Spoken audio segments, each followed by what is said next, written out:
Hey everybody, it's On Screen, Off Screen. We talk about movies, books, TV shows, those things that influence who we are and where we want to go. Josh, let's start with you with Last Man on Earth Season 2.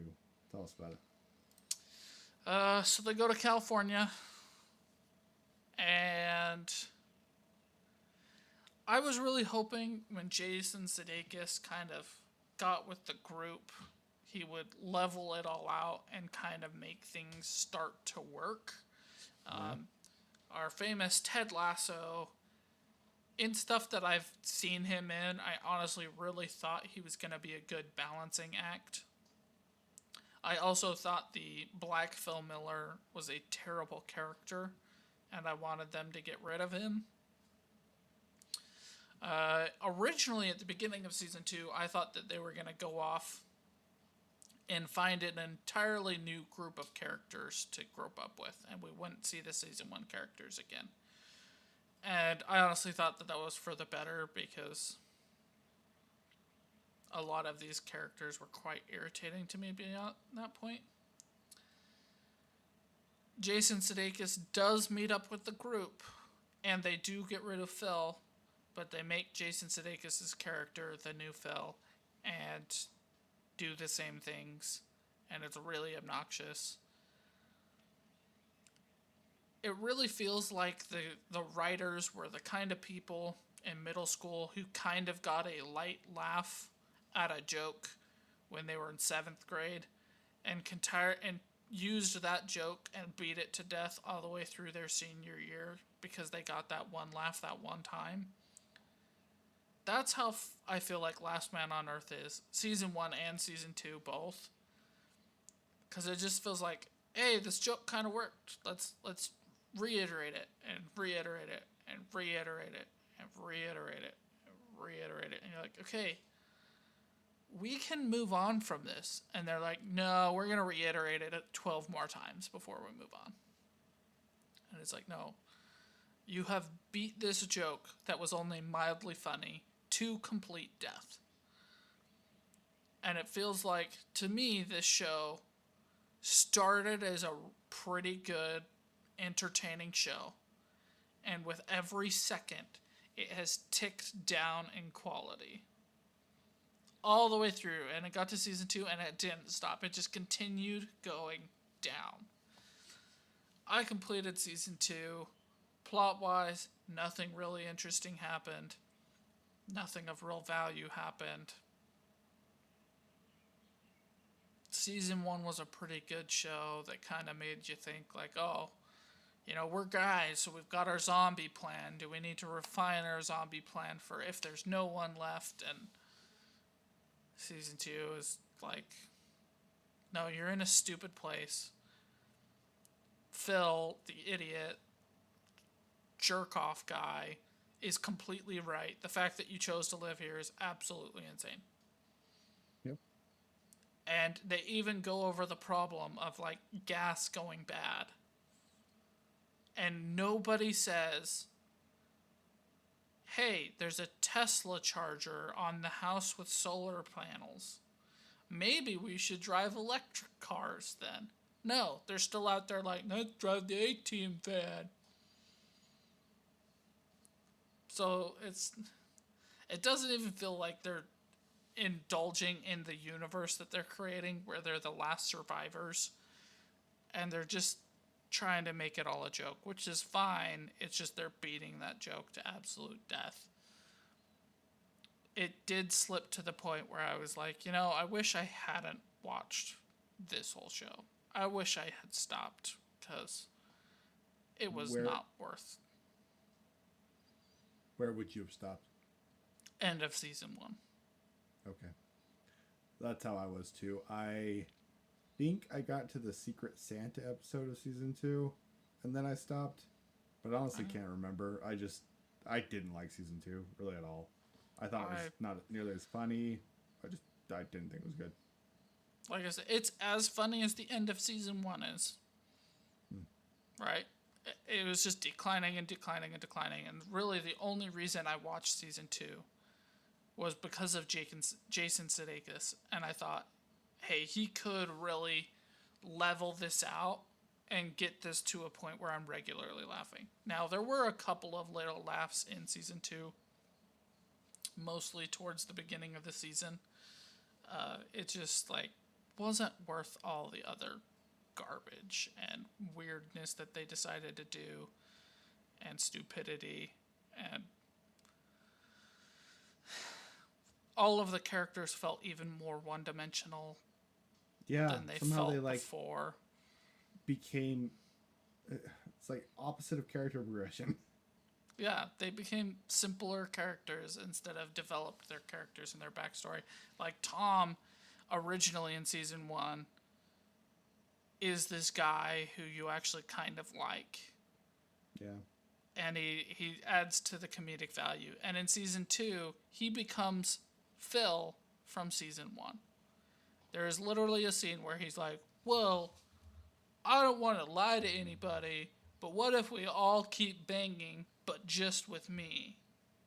And you're like, okay, why? Gross. Let's not do this. Please be done. So, yeah, that's my review. This didn't make me feel better. This didn't make me laugh or have better days. It was just a waste of time. Last Man on Earth season 1, I think, is genuinely worth watching because it is a thought experiment, and you do kind of think, like, what kind of Last Man on Earth would you be? Would you be blowing stuff up? Would you be worried about grammar? Would you be, XYZ? Where would you go, along with some pretty funny jokes, even though it's not usually my kind of humor. But it's a steady decline, and I think the end of season 1, I would rate it as like a 6 out of 10, where it's kind of in that zone of like, I don't hate that I watched it. It's probably a little better than mediocre, but probably not something I'm going to revisit anytime soon, if ever. And season 2, I feel like, just picks up at like a 5.5 out of 10 and very quickly goes under a 5 and continues going down and down and down and down. And while I think even at its worst, it's not like, wow, I hate myself for watching this, or what a waste of time, or what, like when I watched Ted. It never got that bad for me.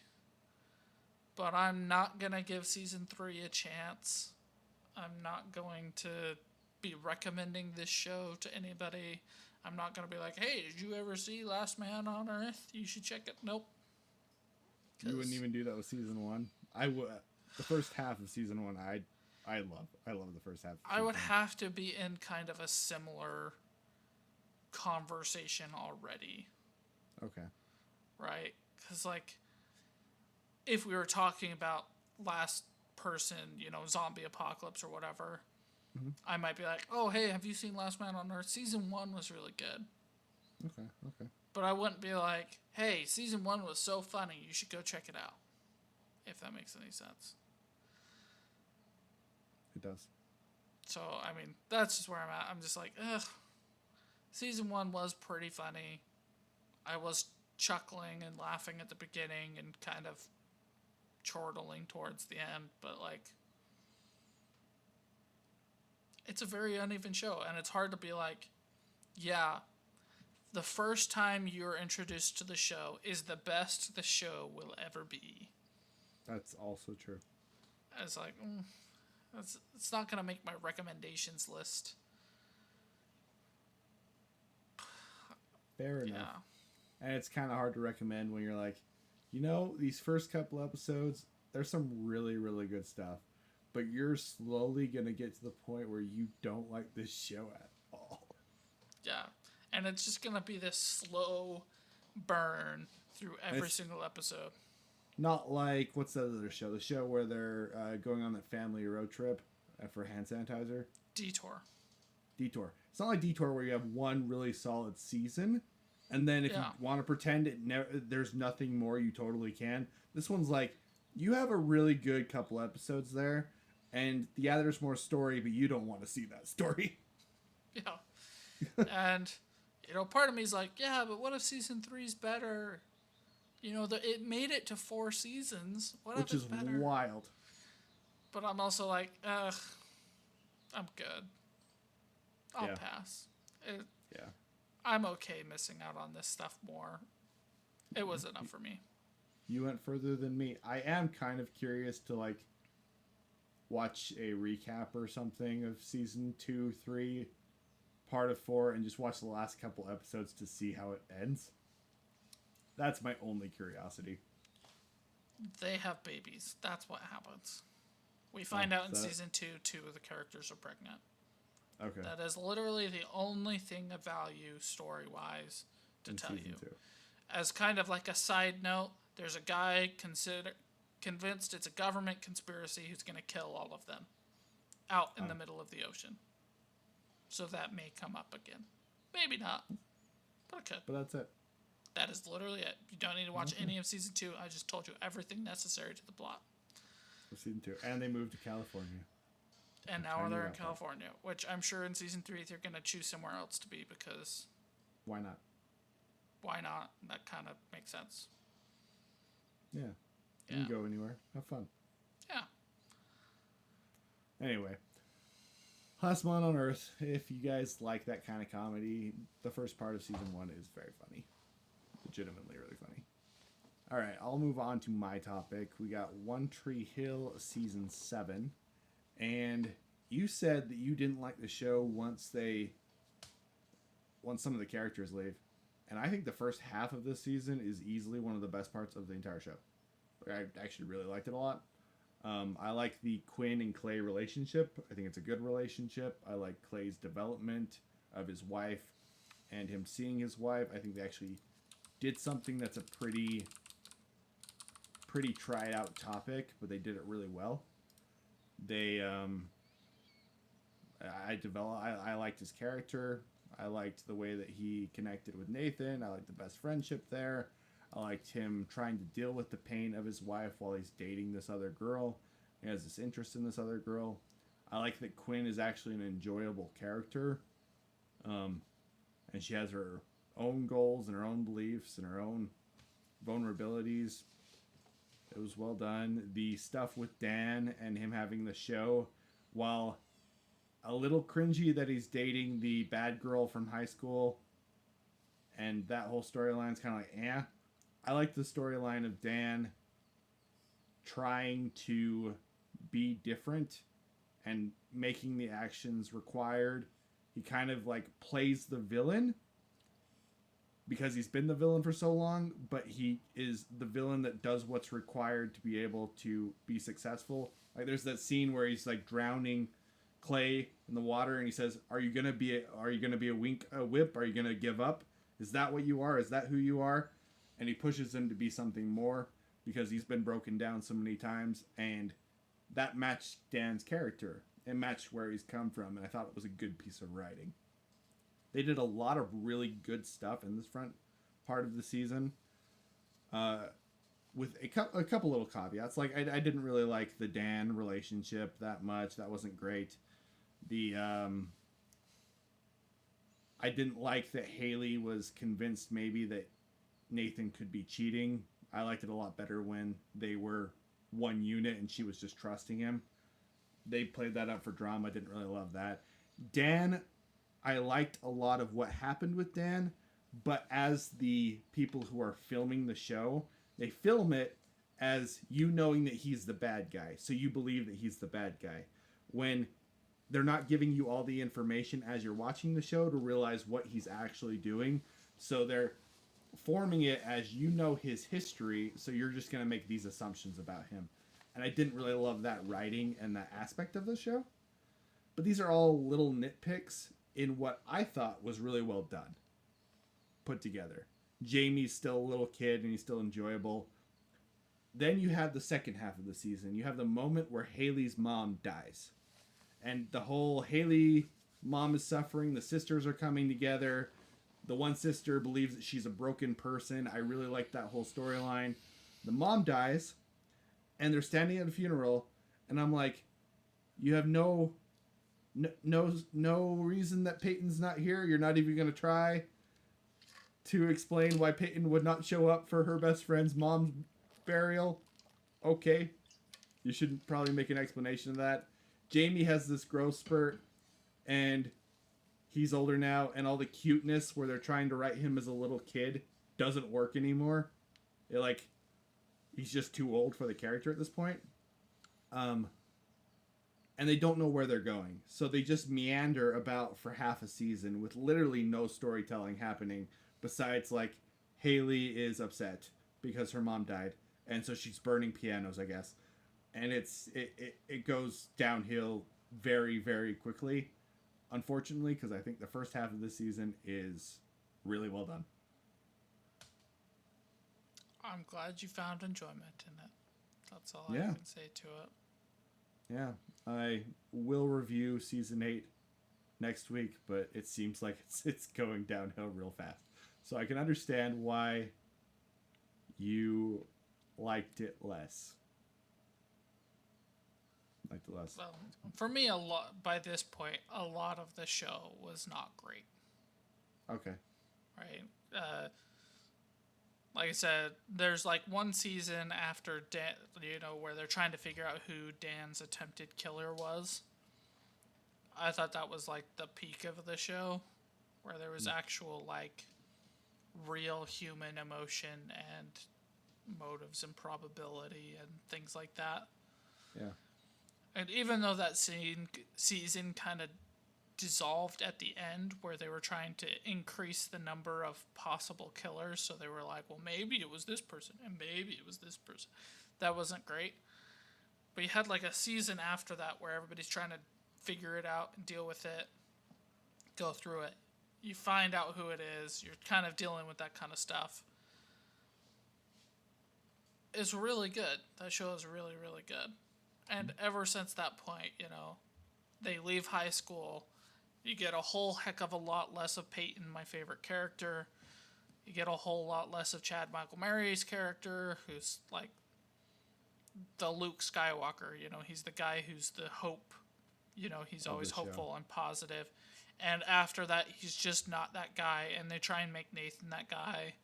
And you're like, yeah, no wonder Chad Michael Murray left the show and Peyton left their show, because you basically dissolved their characters into one-dimensional people who weren't at all who they set out to be throughout their high school journey. And it just didn't work for me beyond that point.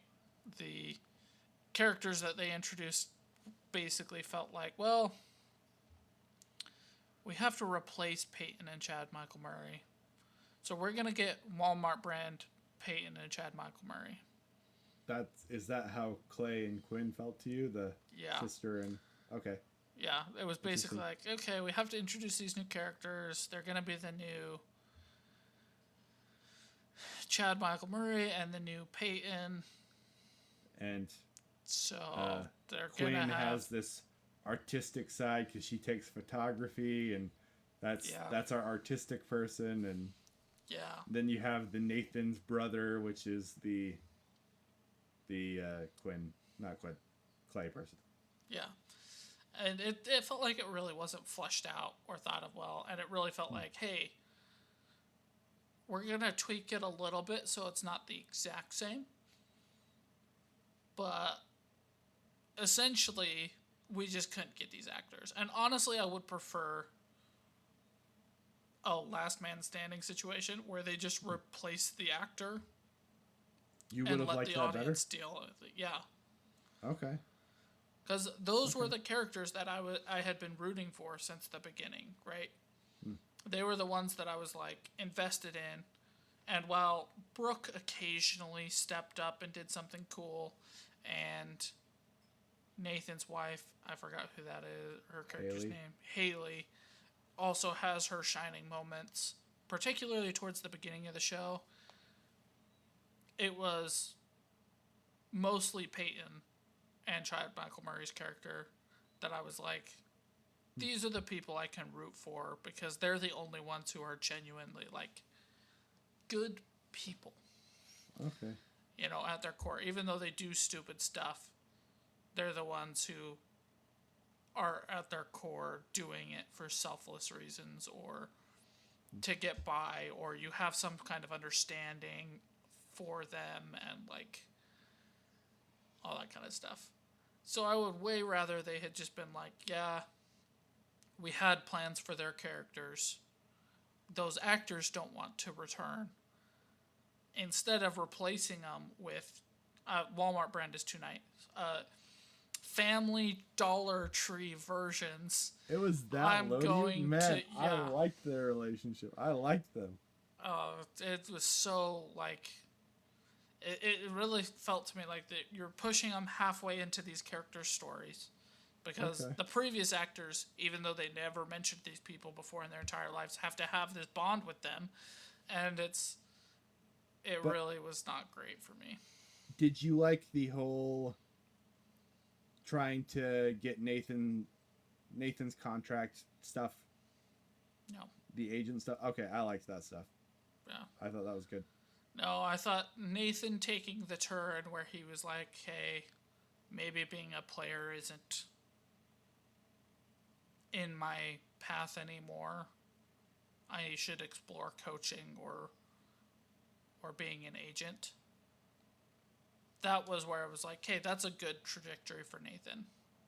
Oh, And then they were like, that's but in maybe season he'll be a 8. player again. And you're like, oh my gosh. Yeah. I liked the agent and trying to get the money. I'll talk about season 8 more next week, but the whole my back is hurting, I'm not going to be a player thing, that was so stupid. Well, But- it was before that.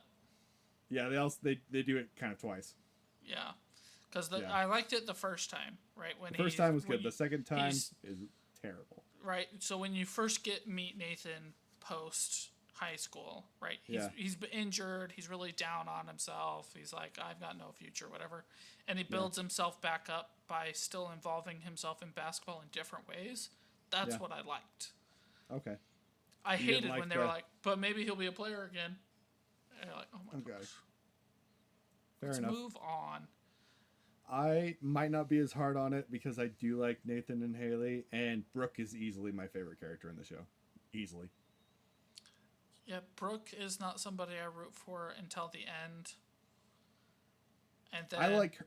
she without has- her dynamic with Peyton, it really, really falls apart for me. I like her development basically the whole time. I think as far as a character that's developed in one of these teen dramas, I think she's my favorite as far as development goes.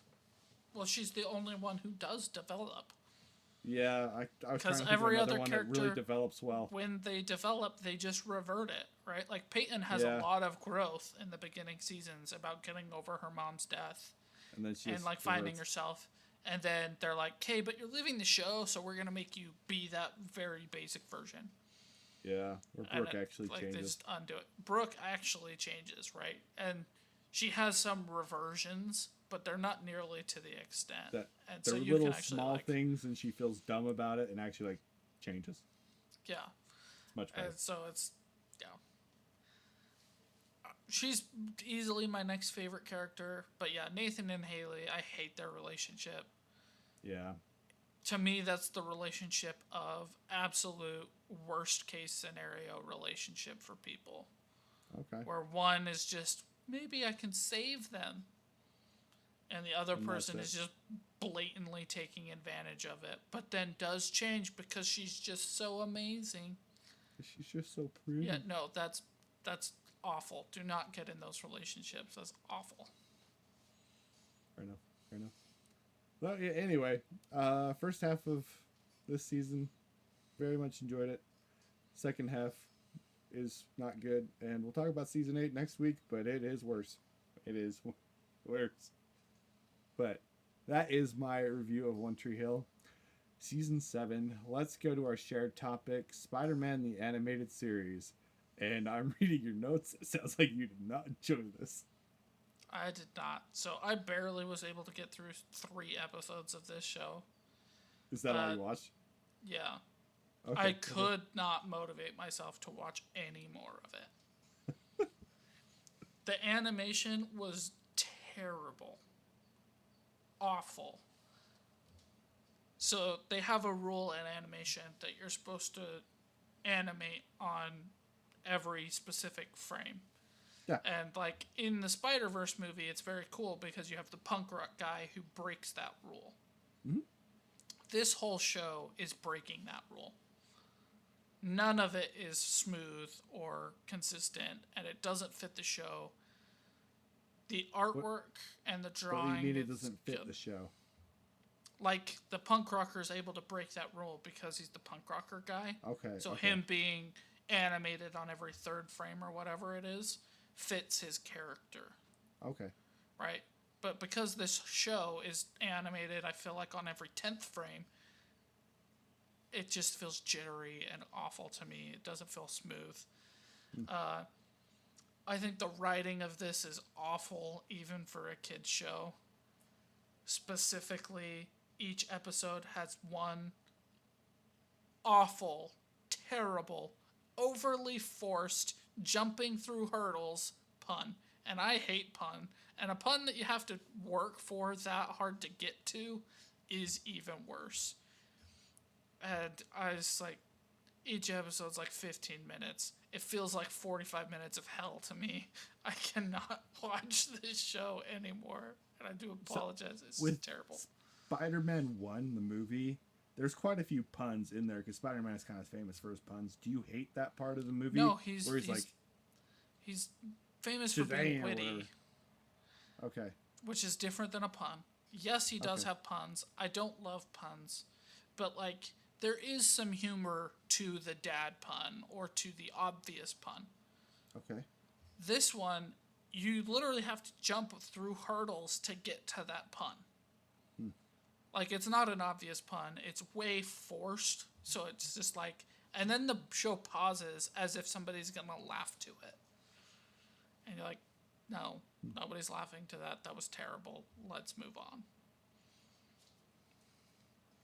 Okay. So, yeah. What did you think? So, I loved this show as a kid. The reason that we watched it is because I watched it over and over and over again and loved it. This show feels old, like really, really old.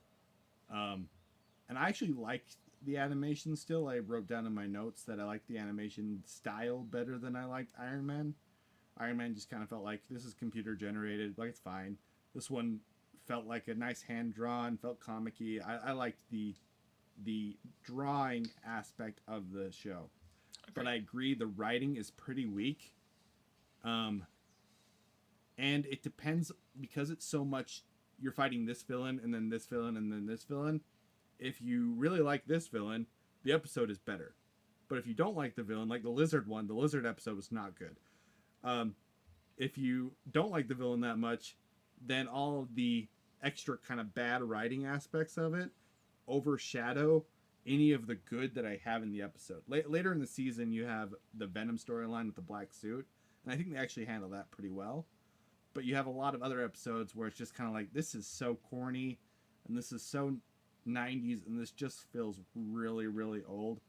And I liked Iron Man better than I liked this, unfortunately. Kind of sad about that. But I'm not it also sad has about me that at wonder if I just like animated superhero stuff less than I'm older. I don't know. I think there's something to say about how much superhero stuff we have. Yeah. I don't know if it's animated superhero stuff, but there's just so much superhero content these days that it feels a little overboard and like exhausting. And things can just improve, and I think that this set a foundation for what we have now that is better. Yeah. As to talk to the comparisons between Iron Man and Spider-Man. Yeah. The hand drawing comic booky nature of it is better. I completely agree with that. It just feels like it was not animated on time. Right? It was felt like it cheaply was animated. So the choppy best way 'cause I there's not have enough frames. the best way I have to illustrate that is like in Spider-Man and he's swinging through the city. They have all of the elements there, right? There's Yeah. cars in the street, there's people, there's, things going on because it's in a city. Mhm. Iron Man is not that way. He can be flying over the city and you might see one car on the road. Yeah. And you're like, no, this is New York City. There's never There's just cars one car on the everywhere. road, right? So you can see where Iron Man saved their budget and where Spider-Man saved theirs.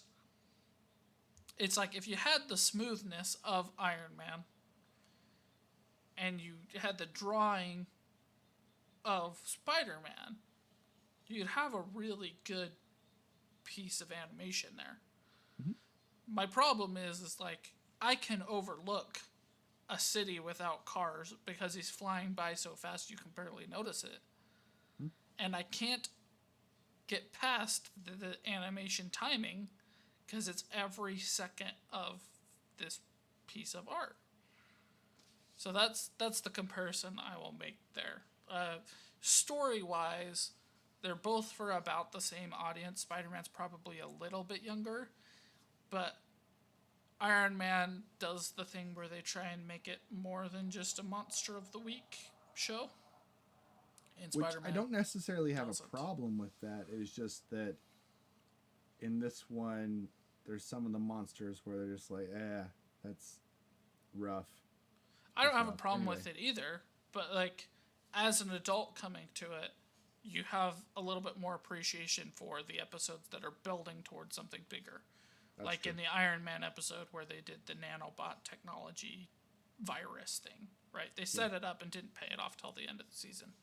Whereas Spider-Man, it's like, okay, we saw the episode and that is it. Blizzard's done. Doc Ock's done. Yeah. Next. So those are differences. Not saying Monster of the Week's bad, because one of my all-time favorite animated anything is Scooby-Doo, and that is nothing but Monster of the Week. Yeah. And So- I like Supernatural significantly better when it's just Monster of the Week. Absolutely. I thought the show yeah, was way better then. absolutely. Agreed. So it's not a bad thing to have it that way. I'm just saying, like, non-Monster of the Week is a little easier to digest as an adult, I think. And it shows that they're putting more effort into the writing than I think the effort we got into the writing of this one. But Okay. And do you think it was just bad, or is it just old and not connected with the times very well? I didn't get any kind of feeling that it was old. Okay, it felt old. Like, yeah, it was 90s, but it had its own artistic style. Like I said, the drawing was really good. I didn't have any problem with the drawing. It was there wasn't enough frames. It was that they just weren't framing on time, so it felt choppy and not and a little disconnected, and you couldn't really avoid it or ignore it, at least for me. I think that this show could be touched up and would be a lot better, probably. I don't know. My thought wasn't this is old. My thought was this is animated very poorly, and the writing is getting on my nerves. Okay. Fair enough. What I'm guessing you have like a 2. Like a 4.5 out of 10. Okay. Okay. Yeah. Like, was it really? I mean, like, I described it as 45 minutes of hell, but it really wasn't that bad. Like, the animation was bad, the puns were bad, but there's still elements to look at and still really appreciate. Like, the animation, when it came out, was probably pretty good. I don't think it was the best of the day, but, like, the drawing was really good. I really like Spider-Man's character. I love the voice actors. I think all the voice actors do a really good job with what they have. It's just like, hey, if you could like stop forcing the puns, I get it. You're gonna have some puns. It's a kid show, but you could really like tone it down just a little bit, and flush out these characters a little bit more and animate on time. You have something enjoyable to watch, I'm sure. Okay. I was What about going to you? give it like a 6. Okay. Like a 6. But anyway, guys, that is going to be our episode. We appreciate you watching. Like, subscribe, all that good stuff. See you next time.